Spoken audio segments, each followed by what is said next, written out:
सामाजिक रूपान्तरणका लागि यो हो सामुदायिक सूचना नेटवर्क CIN। अहिले बिहानको 6 बजेको छ। सामुदायिक सूचना नेटवर्क CIN बाट अब प्रसारण हुँदैछ साझा खबर।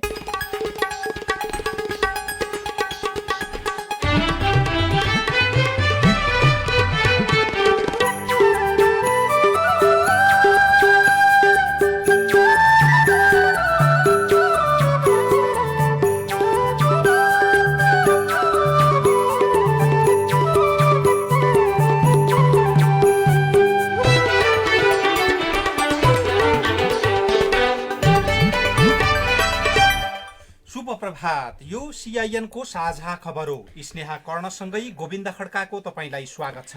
सामुदायिक रेडियोबाट देशैभरि एकैसाथ प्रसारण भइरहेको साझा खबर CINखबर.com र मोबाइल एप CIN बाट पनि सुन्न सकिन्छ। आज 2077 साल पुष 29 गते बुधबार, जनवरी 13 तारिक सन् 2021, नेपाल सम्वत 1141 पौष कृष्ण पक्षको औँसी तिथि।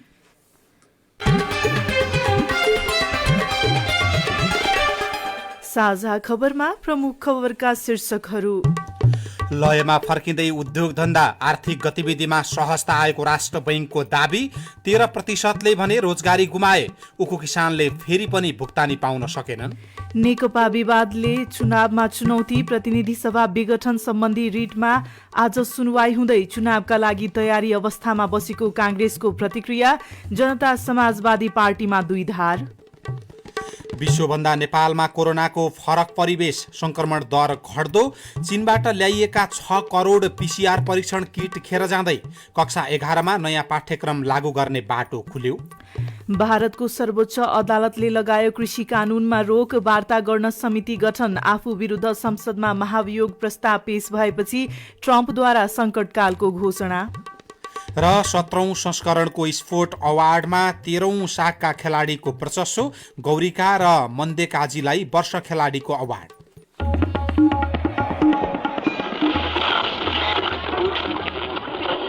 सयौं रेडियो, हजारौं रेडियो कर्मी र करोडौं नेपालीको माझमा यो हो सामुदायिक सूचना नेटवर्क CIN।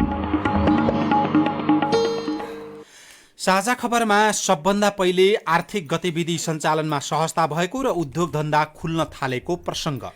कोरोनाका कारण अस्तव्यस्त बनेको उद्योग व्यवसाय लयमा फर्किन थालेको छ। लकडाउन खुलेपछि करिब 54% उद्योग व्यवसाय पूर्ण रूपमा सञ्चालनमा आएको राष्ट्र बैंकको अध्ययनले देखाएको छ। कोभिड पूर्वको तुलनामा गत असारमा 4% उद्योग व्यवसाय मात्र पूर्ण रूपमा सञ्चालनमा थिए। मङ्सिरमा बढेर करिब 53.95% पुगेको अध्ययनको निष्कर्ष छ। 9% सञ्चालनमा आउनै नसकेको देखिन्छ। गत असारको तुलनामा मङ्सिरमा उद्योग व्यवसाय सञ्चालन, कारोबार, उत्पादन लगायतमा सुधार आउनुले अर्थतन्त्र लयमा फर्किन थालेको संकेत गरेको राष्ट्र बैंकका प्रवक्ता गुणाकर भट्टले जानकारी दिनुभयो। संक्रमण रोकथामका लागि अपनाइएका गैर स्वास्थ्य सुरक्षा सम्बन्धी मापदण्डलाई क्रमशः खुकलो बनाउँदै लगिएसँगै आर्थिक गतिविधि सञ्चालनमा सहजता आएको राष्ट्र बैंकको दाबी छ। मङ्सिरसम्म पनि व्यवसायीहरूले चैत अघिको तुलनामा मात्रै 70% तलब खर्च गर्न सकेका छन्। यद्यपि अझै करिब 13% मानिसहरू पूर्ववत रूपमा रोजगारीमा फर्किन सकेका छैनन्। कुल 87.81% मानिसहरू आफ्ना काममा फर्किन पाएका छन्। लामो समय भुक्तानीको उल्झनमा रहेका किसानहरूले फेरि पनि भुक्तानी सहज रूपमा पाउन सकेका छैनन्। सबै भुक्तानी पाउन नसक्दा उनीहरू अझै पनि अप्ठ्यारोमा छन्। करिब 16 दिनको आन्दोलन र सरकारसँग 4 बुँदे सहमतिपछि स्थगित उखु किसानको आन्दोलनपछि किसानले करिब 43 करोड रुपियाँ भुक्तानी पाएका छन्। तर त्यसको आधाभन्दा बढी अझै पनि बाँकी छ। उखुको बक्यौता रकम माग्दै गत मङ्सिर 28 गते काठमाडौँको माइतीघरमा आन्दोलनरत उनीहरूले पुष 24 सम्म 4वटा चिनी उद्योगबाट 43-40 करोड रुपियाँ पाएका छन्। उखुको बक्यौता रकम माग्दै किसानले आन्दोलन नै गरेपछि गृह मन्त्रालयले भुक्तानी गर्ने मिललाई कारबाही गर्ने समेत बताएको थियो। त्यसको प्रक्रिया समेत सुरु भएको थियो। सरकार र उखु किसान बीच 13 मा भएको सम्झौता पत्रको पहिलो बुँदामा उद्योग वाणिज्य तथा आपूर्ति मन्त्रालयले चिनी उद्योगीले उखु किसानलाई भुक्तानी गर्नुपर्ने बक्यौता रकम सम्बन्धित उद्योगबाट 21 दिनभित्र उपलब्ध गराउने व्यवस्था मिलाउने उल्लेख छ। सम्झौता अनुसार अबको 1 साताभित्र सम्पूर्ण रकम पाइसक्नुपर्नेछ, तर सम्झौता अवधिभित्र भुक्तानी हुनेमा अन्यल देखिएको उखु किसानहरूले बताएका छन्। उनीहरू अझै पनि भुक्तानी नपाइने हो कि भन्ने चिन्तामा छन्। अन्नपूर्ण सुगर मिलले 9 करोड 91 लाख रुपियाँ तिर्न बाँकी छ। श्रीराम सुगर मिलले 31 करोड 81 लाख रुपियाँ, लुम्बिनी सुगर मिलले 1 करोड 50 लाख रुपियाँ, 2 करोड 80 लाख र सञ्चालन खातामा भएको 4 करोड रुपियाँ सहित 6 करोड 80 लाख किसानलाई दिन बाँकी छ। इन्दिरा सुगर एग्रो प्रालीले मिलको खातामा जम्मा भएको रकम 1 करोड 85 लाख किसानलाई छिट्टै वितरण गरिने प्रतिक्रिया दिएको छ, तर अझै पनि उनीहरूले रकम दिन सकेका छैनन्। किसानहरू चिन्तामा नै छन्। प्रतिनिधि सभा विघटनको बदरको माग सहित परेका रिट उपर आज सुनवाई हुँदैछ। आजको सुनवाईमा मुख्य 2 चासो छ। पहिलो, कानून व्यवसायीहरूको माग अनुसार बृहत पूर्ण इजलासमा लगिन्छ कि लगिँदैन। दोस्रो, संवैधानिक इजलासमै सुनवाई भएका इजलासमा को न्यायाधीशहरू हुनेछन्। यसअघिको सुनवाईमा निवेदकले उठाएका 2 मुद्दामध्ये एकको टुङ्गो लागिसकेको छ। न्यायाधीश हरिकृष्ण कार्कीले यो विषयको रिट नहेर्नुपर्ने माग भएको थियो। यो माग पूरा भइसकेको छ। अब विघटनको विषयलाई बृहत पूर्ण इजलास मार्फत सुनवाई गरी टुङ्गो लगाउने कुरामा आजको इजलासमा छलफल हुनेछ।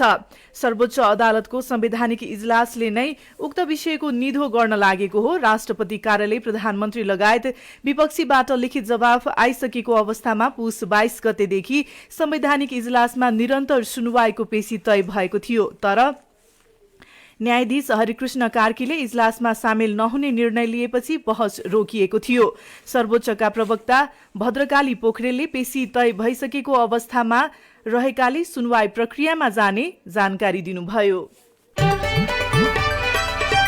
कक्षा 11 मा नयाँ वा पुरानो मध्ये कुन पाठ्यक्रमका आधारमा पठन पाठन गराउने भन्ने अन्यल अब हटेको छ।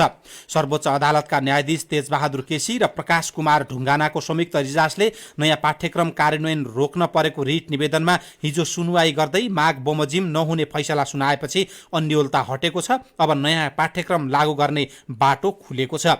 फैसलाले नयाँ पाठ्यक्रमका आधारमा कक्षा 11 मा पठन पाठन अघि बढाउने बाटो खोलिदिएको पाठ्यक्रम विकास केन्द्रका प्रवक्ता गणेश भट्टराईले सीआईएनलाई बताउनुभयो। यसले कक्षा 11 मा भर्ना भएका 4 लाख विद्यार्थीमा देखिएको अन्यलता हटाएको र विज्ञानतर्फका विद्यार्थीलाई पनि गणित अध्ययनका लागि खोजिएको तगारो हटेको समेत उहाँले जानकारी दिनुभयो। अब नयाँ पाठ्यक्रम अनुसार पठन पाठन गराउने बाटो अदालतले खोलिदिएको सर्वोच्च अदालतका प्रवक्ता भद्रकाली पोखरेलले पनि सीआईएनसँग बताउनुभयो। निवेदकले जुन रोक्न माग्नु भएको थियो, अब त्यो नरोकिने भएपछि त अनि नयाँ अनुसार जाने भयो। तर त्यहाँ केही विषयहरू अनिवार्य गर्ने नगर्ने, जस्तो म्याथको विषयलाई अनिवार्य गर्ने नगर्ने भन्ने जस्ता विषयहरूमा सम्बन्धित सरकारवालाहरूसित गरेर 1 वर्षभित्र पुनरावलोकन गर्नु, पुनः विचार गर्नु, त्यस्तो केही भयो भने भन्ने खालको त्यो निर्देशात्मक आदेश जारी भएको छ। मूल कुरो चाहिँ रिट निवेदन खारेज भयो, निवेदकले माग गरे बमोजिम भएन। पुरानो पाठ्यक्रममा 500 पूर्णाङ्कको थियो भने नयाँ पाठ्यक्रम 600 पूर्णाङ्कको रहेको छ। नयाँ र पुरानो पाठ्यक्रम मध्ये कुन कार्यान्वयन गर्ने भन्ने अन्यल बढेका बेला आएको फैसलाले विद्यार्थी र शिक्षकमा उत्साह थपिदिएको विद्यालय सञ्चालकहरूले बताएका छन्। कोरोना भाइरसको फैलावट दर र यसको असरबारे अहिले पनि वैज्ञानिकहरू अध्ययनमा नै रहेका छन्। चिसो मौसममा पहिलो पटक देखिएको कोरोना गर्मी मौसममा कम हुँदै जाने बताइएको थियो, तर ठिक विपरीत गर्मीमा झन धेरै संक्रमण देखियो। फेरि चिसो मौसम लागेपछि युरोपका कतिपय देशमा कोरोना संक्रमणको दर बढेको छ, तर नेपालको परिवेशमा कोरोना संक्रमणको अवस्था फरक देखिँदैछ। 2 महिना अघि नेपालका विभिन्न जनस्वास्थ्य विज्ञ र डाक्टरहरूले चिसोमा कोरोना संक्रमणको दर बढ्ने आकलन गरेका थिए, तर अहिले त्यो आकलन उल्टो भएको छ। गजेन्द्र नारायण सिंह अस्पताल सप्तरीका प्रमुख डाक्टर रञ्जित झा र राष्ट्रिय जनस्वास्थ्य प्रयोगशालाका सूचना अधिकारी राजेश कुमार गुप्ताले सीआईएनसँग कुराकानी गर्दै भन्नुभयो, कोरोनाकै संक्रमण भएर भर्ना भएका 1-2 जनामा एकदम हामीले शंका गरेकै हिसाबले टेस्ट पनि गरायो, त्यसमा पनि नेगेटिभ आयो। त्यस्तो अहिले 2 महिनादेखि लगभग 1 जना पनि त्यस्तो केस भेटेको छैन जुन सिरियस भएर हामीले रिफर गरेको या हाम्रो उपचारको क्रममा मृत्यु भएको त्यस्तो छैन। हामी कहाँ पिसिआर गराउने दैनिक रूपमा 200 को हाराहारीमा आइराखेका छ बिरामीहरू। यो 200 मध्ये पनि अब बढी विदेश यात्राको लागि पिसिआर रिपोर्ट चाहिने भएको हुनाले उहाँहरू विदेश यात्राको लागि पिसिआर गराउन आउनुहुन्छ। बिरामी घटेकै छ। चिसो मौसममा युरोपमा कोरोना संक्रमण बढ़िरहेका बेला नेपालमा घट्नुको कारणबारे जनस्वास्थ्य विज्ञ सुजन मरहट्टा भन्नुहुन्छ। भाइरसको पनि के छ भने आफ्नो एउटा साइकल हुन्छ। हामीले के बुझ्न सक्छौँ भने हाम्रो देशमा पनि दर बढ्दै गयो, पिकमा पुगेपछि अहिले फ्ल्याटेन भएर अहिले घट्दै आएको एपिडेमियोलोजिकल्ली चाहिँ हामी के भन्न सक्छौँ। रिलेटिभली हामीले यहाँ नयाँ भेरिएन्टको भाइरस अझै पनि पुष्टि भइ नसकेको स्थिति छ। त्यो कारणले गर्दा घटेको अहिले देखिन्छ।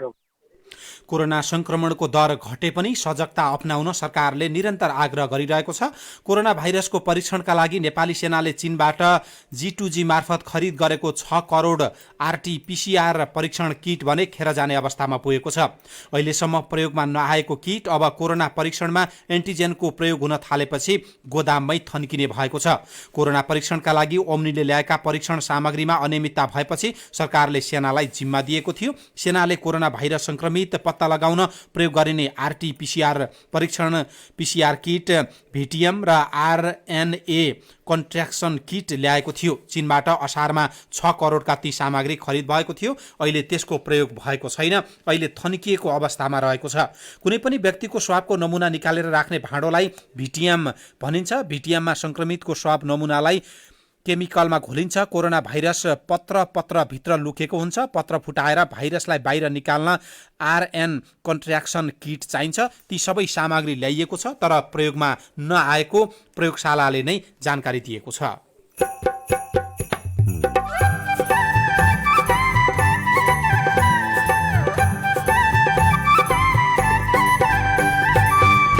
सामुदायिक सूचना नेटवर्क CIN मार्फत देशभरि प्रसारण भइरहेको साझा खबरमा बजार नपाउँदा जुनार किसानहरू चिन्तित। अझै समस्या परो। अब सबै झरेर कुन बोटामा 5 रुपियाँ धानो पनि किसानले पाउँदैन। यसरी झरेर गइरहेछ। नेकपा विवादले चुनावमा चुनौती। नेपाली कांग्रेस चुनावमा जाने प्रतीक्षामा बसेको प्रतिक्रिया। जनता समाजवादी पार्टीमा दुईधार लगायतका खबर बाँकी छन्। CIN को साझा खबर सुन्दै गर्नुहोला। श्रोताहरूलाई हाम्रो रेडियोमा फेरि पनि स्वागत छ। म तपाईहरुकै प्रिय प्रिया र म शान्ता। प्रिया, हामीलाई आज लुम नेपालको सेवा परियोजना बारे इलाम, धनकुटा, मोरङ र सुनसरीबाट यति धेरै फोन आइरहेको छ कि तिमी पत्याउँदैनौ। किन नपत्याउनु? कस्तो राम्रो परियोजना छ। ल है, हामीसँग फेरि पनि फोन सम्पर्कमा कोही जोडिसक्नु भयो। नमस्ते, कताबाट को बोल्नुभयो? नमस्कार, म धनकुटाबाट। तपाईले पनि सेवा परियोजना बारे बुझ्न फोन गर्नुभएको? होइन, मैले सेवा परियोजनामा आवेदन गरिसके। सुनौलो अवसर त छोडिन्न नि। तपाईहरुको योग्यता पुग्दो रहेछ त? किन नपुग्नु नि? हाम्रो संस्थाले महिला अधिकारको विविध सवालमा काम गर्छ। सबै सदस्यमा हामी महिलाहरू मात्रै छौं। दर्ता भएको 5 वर्ष भइसक्यो। अनि हामी 210 जना युवा महिलासँग काम गर्दैछौं नि त। योग्यता मजाले पुग्छ। सजिलो थियो है? हुन त फारम अनलाइन भरे नि भो या डाउनलोड गरेर लेटर हेडमा पठाइनी भयो? हो, साह्रै सजिलो नि। मैले लुम नेपालमा फोन गरे अनि योग्यता सोधे अनि फारम भर्दा त उहाँहरूले भने जस्तै गरे। कति राम्रा मान्छेहरू। जे सोधे पनि जति बेर कुरा गरे पनि सबै सूचना सजिलै बुझाइदिनु भयो नि। हो, हामीले सबै कलरहरूलाई लुम नेपालमै फोन गर्ने सल्लाह दिन्छौं। हो, छिट्टै भन्नु है। आवेदनको लागि धेरै समय छैन नि फेरि।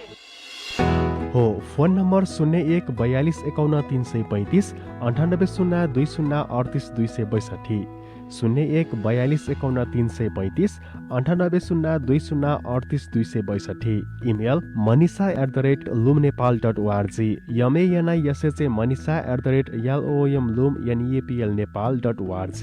Website www.loomnepal.org Thapathali Kathmandu. अन्तिम मिति फागुन 2 गतेसम्म मात्र छ। सुनिहाल्नुभयो, छिट्टै फोन गरिहाल्नुहोस् है। सामाजिक रूपान्तरणका लागि यो हो सामुदायिक सूचना नेटवर्क CIN। तपाईँ अहिले देशभरिका सामुदायिक रेडियो CIN खबर.com र मोबाइल एप CIN-बाट एकैसाथ साझा खबर सुनिरहनु भएको छ। अब आज काठमाडौँबाट छापिएका पत्र पत्रिकाका खबर। गोरखापत्र दैनिकमा नेपाल भारत संयुक्त आयोग बैठक, परराष्ट्र मन्त्री भोलि भारत जानुहुने शीर्षकमा खबर लेखिएको छ। नेपाल भारत संयुक्त आयोगको बैठक नयाँ दिल्लीमा भोलिदेखि शुरू हुने भएको छ। 3 दिनसम्म चल्ने यो बैठकमा नेपाली टोलीको नेतृत्व गर्दै परराष्ट्र मन्त्री प्रदीप कुमार गेवाली भोलि भारततर्फ प्रस्थान गर्दै हुनुहुन्छ। दुई देशका विदेश मन्त्रीले संयुक्त रूपमा अध्यक्षता गर्नुहुने संयुक्त आयोगको यो बैठक 6औं बैठक हो। 5औं बैठक काठमाडौँमा सन् 2019मा भएको थियो। नेपाल भारत द्विपक्षीय सम्बन्धलाई थप उचाइमा पुर्याउने तथा आपसी हितका विषयमा बैठकको कार्यसूची तय गरिएको परराष्ट्र मन्त्रालयले जनाएको छ। नयाँ पत्रिका दैनिकमा बालुवाटारमा न्यानो स्वागत पाएको जी न्यूजको आपत्तिजनक अभियान, अब माउन्ट एभरेस्टमा भारतले दाबी ठोक्नुपर्छ शीर्षकमा खबर लेखिएको छ। भारतीय संस्थापनको संरक्षणमा नेपाली राष्ट्रियतालाई निरन्तर प्रहार गर्ने भारतीय न्यूज च्यानल जी न्यूजको टोलीले नेपाली भूमि, कालापानी, लिपुलेक र लिम्पियाधुरामाथि दाबी प्रस्तुत गर्ने मात्र होइन, सर्वोच्च शिखर सगरमाथा माथि पनि भारतीय दाबी प्रस्तुत गरेको छ। यो यही टोली हो जसलाई प्रधानमन्त्री केपी शर्मा ओलीले अन्तर्वार्ताका लागि बालुवाटारमा न्यानो स्वागत गर्नु भएको थियो। कान्तिपुर दैनिकले चुनावको अर्को चुनौती नेकपा विवाद शीर्षकको खबर मुख्य खबर बनाएर छापेको छ। मध्यावधि निर्वाचनको घोषणाले वैधता पाउने नपाउने कुराको छिनोफानो न्यायालयले गर्दै रहे पनि प्रस्तावित चुनावको अर्को प्रमुख चुनौती नेकपा भित्रैको विवाद बन्न पुगेको छ। नेकपा पूर्ववत अवस्थामा एक पनि छैन र विभाजित भएर दुई पनि बन्न सकेको छैन। आयोगले निर्वाचनको प्रमुख चुनौती नेकपाको यी अवस्थालाई देखिरहेको छ। चुनावमा लक्षित कार्यक्रमहरू निर्धारित समयमै पूरा गर्न नेकपा पूर्ववत एक भएर आउनु पर्छ वा औपचारिक रूपमा विभाजित नै हुनुपर्छ। आयोगका एक अधिकारीले भन्नुभयो, नेकपा अहिलेकै अवस्थामा जस्तो एक पनि नहुने र विभाजित पनि नहुने अवस्था लम्बिरहे यसले चुनावलाई असर गर्छ। चुनाव हुने नहुने विषय सर्वोच्च अदालतको आदेशमा पनि निर्धारण गर्ला, तर नेकपाको विवादले चुनावको तयारीमै आयोगलाई दुविधाग्रस्त बनाएको उनी अधिकारीहरूले बताएका छन्। नेकपा कि टुटेर आउनु पर्यो कि मिल्नु पर्यो, नभए यसले चुनावलाई प्रभावित बनाउँछ। पूर्व प्रमुख निर्वाचन आयुक्त भोजराज पोखरेलको पनि टिप्पणी रहेको छ। अदालतमा मुद्दा विचाराधीन भएका बेला सरकार भने चुनावको तयारीमा जुटिसकेको छ। नागरिक दैनिक लेख्छ, प्रतिनिधि सभा विघटन विरुद्धको मुद्दा सर्वोच्च अदालतमा विचाराधीन रहेको अवस्थामा सरकार निर्वाचनको तयारीमा जुटिसकेको छ। प्रधानमन्त्री केपी शर्मा ओलीले सरकारवाला निकायलाई निर्वाचन तयारीमा जुट्न निर्देशन दिए लगत्तै गृह र अर्थ मन्त्रालयले पनि मातहतका कार्यालयलाई तयारीमा लाग्न अराइरहेका छन्। निर्वाचन आयोग पनि निर्वाचन तयारीमै जुटिरहेको छ। नेकपा प्रचण्ड नेपाल समूहले अदालतको फैसला नआउँदासम्म निर्वाचन तयारी रोक्न गरेको आग्रहलाई पनि आयोगले अस्वीकार गरिसकेको छ। भित्री पन्नाहरूमा पत्रपत्रिकाहरूले चुनावको तयारी र नेकपाको दुई पक्षको प्रसङ्गलाई प्राथमिकताका छापेका छन्। प्रतिनिधि सभा विघटनसँगै विभाजित नेकपाका दुई समूह मुलुकभर आन्दोलन, सभा र प्रशिक्षण गर्दै हिँडिरहेका छन्। यसका लागि दुवै पक्षले प्रदेश इन्चार्जहरू तोकेका छन्। जुन ठाउँमा आफ्नो पक्ष अलि कमजोर छ त्यही पार्टी अध्यक्षहरू पुग्ने भित्री रणनीति दुवै पक्षको छ। त्यही रणनीति अन्तर्गत हिजो प्रचण्ड नेपाल समूहका अध्यक्षहरू पुष्पकमल दाहाल प्रचण्ड र माधव कुमार नेपाल गण्डकी प्रदेशको भेलामा सहभागी हुन पोखरा पुग्नु भएको थियो। पार्टी विभाजनपछि प्रचण्ड र नेपाल सँगै राजधानी बाहिर गएर संयुक्त सम्बोधन गरेको यो पहिलो पटक हो। उहाँहरूले चुनाव अब कुनै पनि हालतमा नहुने र संसद पुनस्थापना हुने दाबी गर्नुभएको छ। नेकपाका अध्यक्ष प्रचण्डले जनताको बहुदलीय जनवाद जबज माधव कुमार नेपालले नभई केपी शर्मा ओलीले छाडिसकेको पनि त्यही क्रममा दाबी गर्नुभएको छ।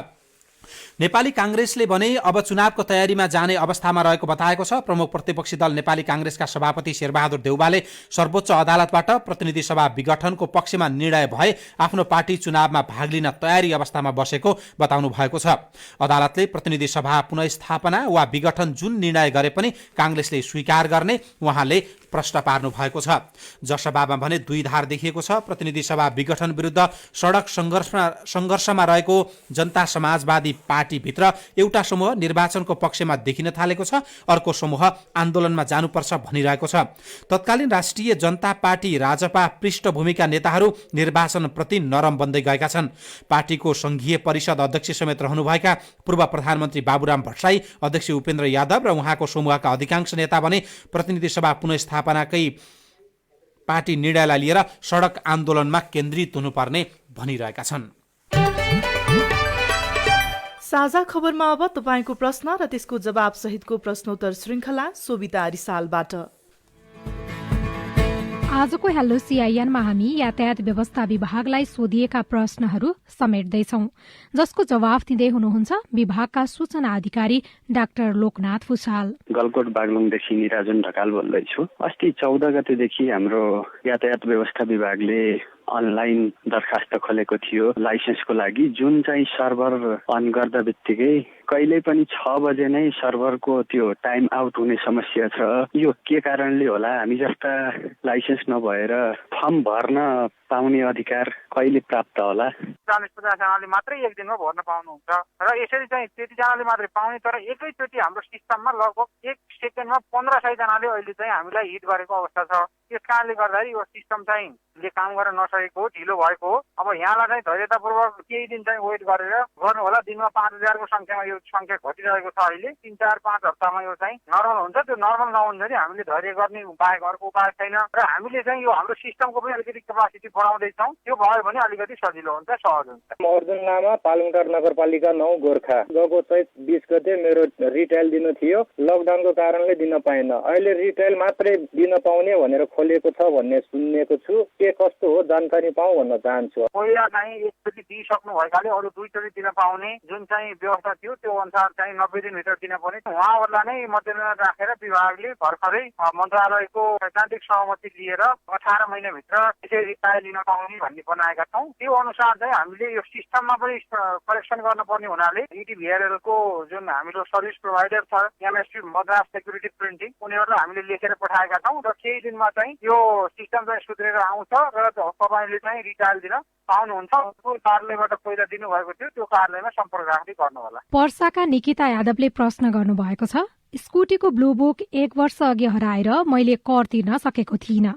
अब ब्लू बुक भेटिएपछि कर तिर्न सकिन्छ कि सकिँदैन होला? कार त तपाईँलाई चाहिन्छ, त्यो काम लगाउनको लागि तपाईँको कार अनिवार्य हुन्छ। यदि तपाईँले पहिला हराएर तपाईँले ट्याक्स तिर्नु भएको छैन भने पनि पहिलो अघिल्लो वर्ष आएको अवधिको र अहिलेको पनि दुईटै एकैचोटि तिरेर तपाईँले सम्बन्धित सवारी कार्यालयबाट सवारी साधनको नवीकरण गराउन पनि सक्नुहुन्छ। तपाईँ जुनसुकै बेला हाम्रो आइभीआर नम्बर 01-5260-646 मा फोन गरेर आफ्नो प्रश्न, प्रतिक्रिया वा गुनासो रेकर्ड गराउन सक्नुहुन्छ। साथै तपाईको समस्या समाधान भयो वा भएन त्यस बारेमा पनि हामीलाई जानकारी गराउन सक्नुहुनेछ।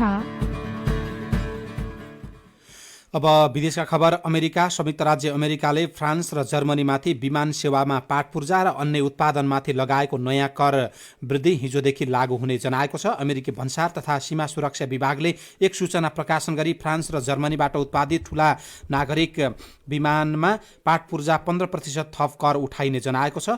यसमा जर्मनी र फ्रान्सले भने विरोध जनाएका छन्। अमेरिकाकै प्रसंगमा अमेरिकी राष्ट्रपति डोनाल्ड ट्रम्पले वाशिङटनमा संकटकाल लगाउनु भएको छ। आफू विरुद्ध अमेरिकी संसदमा महाभियोग प्रस्ताव पेश गरे लगत्तै ट्रम्पले जनवरी 11 देखि 24 सम्म संकटकाल लगाएको अन्तर्राष्ट्रिय सञ्चार माध्यमहरूले लेखेका छन्। भारतको सर्वोच्च अदालतले नरेन्द्र मोदी नेतृत्वको सरकारले ल्याएको कृषि कानूनलाई रोक लगाउने निर्णय गरेको छ। केन्द्र सरकारले ल्याएको 3वटा कृषि कानून विरुद्ध परेको रिटको सुनवाईपछि अदालतमा प्रधान न्यायाधीश SA बोब्डे, न्यायाधीशहरू SS बोपना र भी रामरा सुब्राय मण्डलको संयुक्त इजलासले अर्को आदेश नभएसम्मका लागि यो कानूनलाई निलम्बन गर्ने फैसला सुनाएको भारतीय सञ्चार माध्यमहरूले लेखेका छन्। र अस्पतालमा कोभिड-19 का वार्डहरूबाट सुखद समाचार कमै आउँछ। संक्रमण दर बढिरहेका विश्वका अस्पतालहरूमा संक्रमितको संख्याको चाप पनि बढिरहेको छ।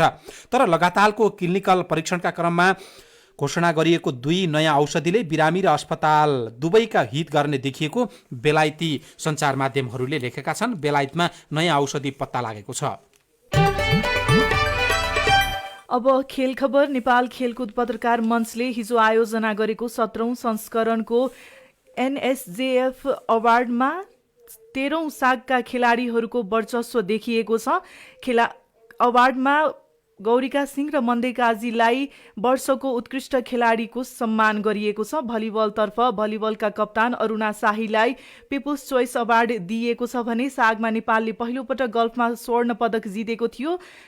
सफलताका साथ यस वर्षको गल्फ तर्फका खेलाडी सुभाष तामाङलाई दिइएको छ। त्यस्तै 13औं सागमा नेपालले ऐतिहासिक रूपमा 51 स्वर्ण पदक जित्दा प्रशिक्षकको रूपमा तेक्वान्दोका प्रशिक्षक नवीन कुमार श्रेष्ठलाई वर्षको उत्कृष्ट प्रशिक्षकको अवार्ड दिएको छ। तेक्वान्दोका आइसा साकिया र एथलेटिक्सका सन्तोषी श्रेष्ठलाई स्पेशल अवार्ड प्राप्त गर्नुभएको छ। दिगम सिंहलाई पारा एथलिट अवार्ड प्रदान गरिएको छ।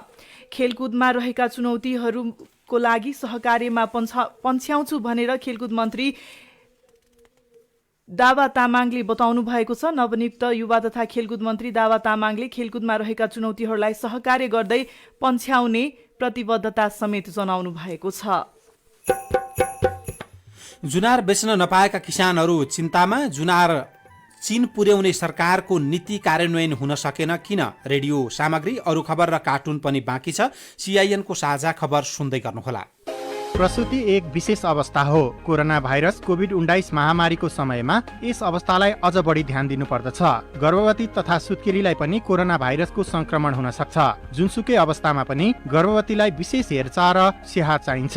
बच्चा जन्माउने बेलामा पनि खतराका लक्षणहरू देखिन सक्छन्। 8 घण्टा भन्दा बढी लामो सुत्केरी व्यथा लाग्नु, बच्चाको पहिला हात, खुट्टा वा नाल निस्कनु, गर्भवतीको हात खुट्टा अररो भई काप छुट्नु वा मुर्छा पर्नु, बच्चा जन्माउनु अघि अथवा बच्चा जन्मिसकेपछि पनि धेरै रगत बग्नु। यस्ता लक्षणहरू देखा परेमा तुरुन्तै नजिकैको स्वास्थ्य संस्थामा जाँच्न लैजानुपर्छ।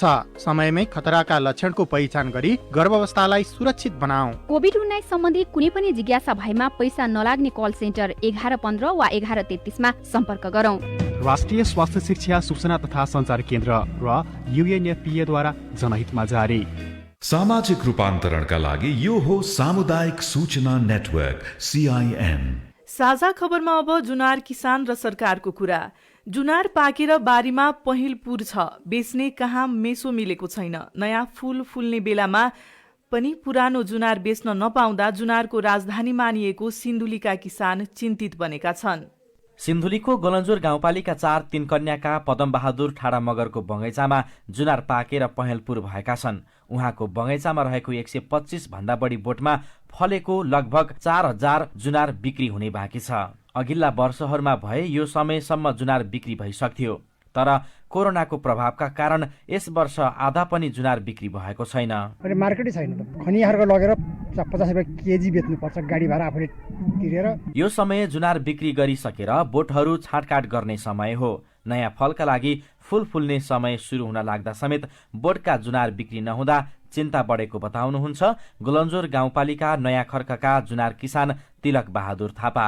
बिक्रीमा अलि होइन हदै समस्या पर्यो। अब सबै झरेर बोटामा 5 रुपियाँ धानो पनि किसानले पाउँदैन, यसरी झरेर गइरहेछ। सिन्धुलीमा उत्पादित जुनार गुलन्जोर गाउँपालिकाको खनिया खर्क, सिन्धुली माडी बजार, काठमाडौँ लगायतका बजारमा बिक्री हुँदै आएका छन्। गुलन्जोर गाउँपालिका वडा नम्बर 4 का वडा अध्यक्ष बेग बहादुर मगर जुनार किसानमा एकता नभएका कारण जुनारको बिक्री वितरण र मूल्यमा समस्या देखिएको बताउनुहुन्छ। सबभन्दा समस्या चाहिँ किसानै एकता नभएको कारणले नै बजार मूल्य नपाएको त्यो कारणले हो। सिन्धुलीमा 1390 हेक्टर मध्ये 735 हेक्टरमा जुनार फल्ने बोटहरू रहेका छन्, जसबाट वार्षिक 9000 मेट्रिक टन जुनार उत्पादन हुँदै आएको छ।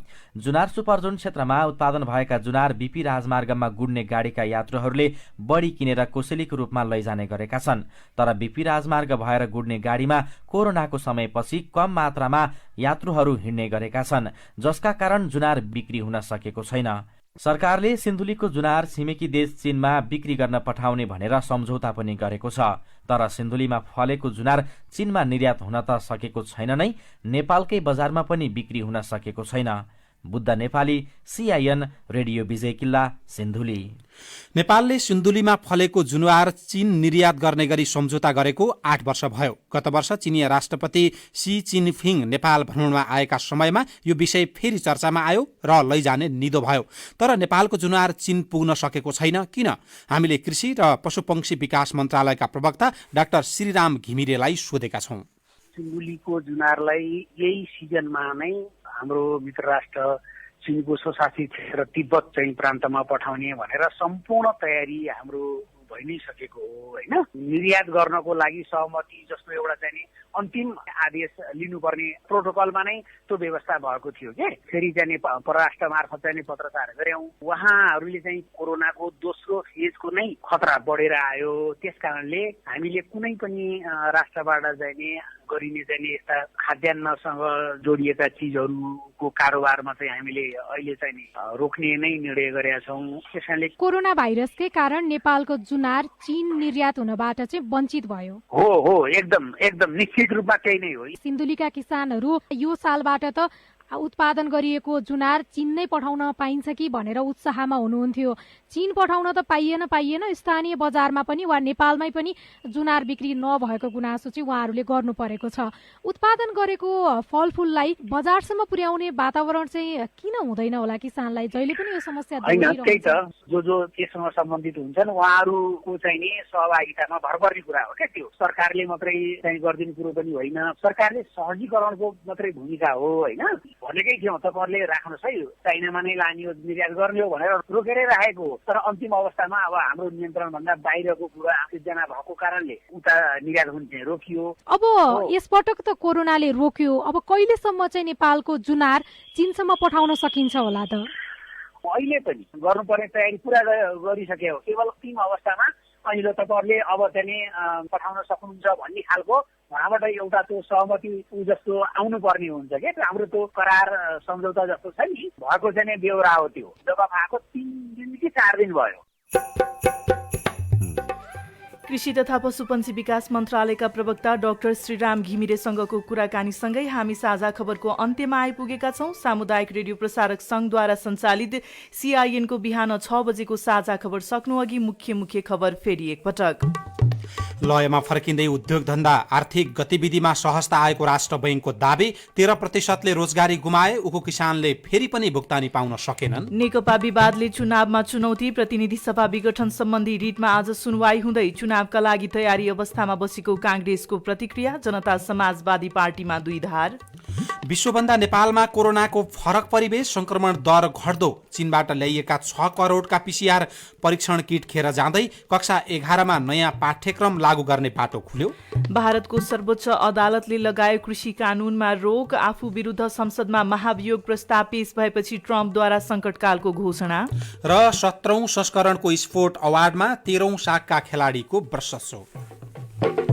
साझा खबरको अन्त्यमा पालो आएको छ कार्टुनको। राजधानी दैनिकमा उत्तम नेपालले बनाएको कुरी शीर्षकको कार्टुन लिएका छौं। यो कार्टुनमा नेकपाका दुवै पक्ष अहिले आन्दोलनमा गइरहेका छन्। जताततै भेला जुलुस सभाहरू भइरहेका छन्। त्यसमा एकले अर्कालाई तान्ने प्रयास जारी छ। योसँग जोडिएको प्रसङ्गमा कार्टुनले व्यङ्ग्य गरेको छ। एकजना किसान आलु खेती खन्दैछन् र अर्को नजिकै नेता पुगेका छन्। उनले ती किसानलाई केही कुरा भनिरहेका छन्। तल चाहिँ यस्तो लेखिएको छ, यो जाबो आलु गोड्न छोडेर हाम्रो पार्टीको जुलुस र सभामा हिँड्नुहोस्। हाम्रो पार्टीमा लाग्यो भने त तालुमै आलु फल्छ क्या। हवस् त प्राविधिक साथी सुनिल राज भारतलाई धन्यवाद। अहिलेलाई गोविन्द खड्का र स्नेहा कर्ण बिदा भयौं। तपाईको आजको दिन शुभ होस्। नमस्कार। यसपछि देशभरिका सामुदायिक रेडियोबाट कार्यक्रम बोल्ने बेला प्रसारण हुनेछ। सुन्ने प्रयास गर्नुहोला।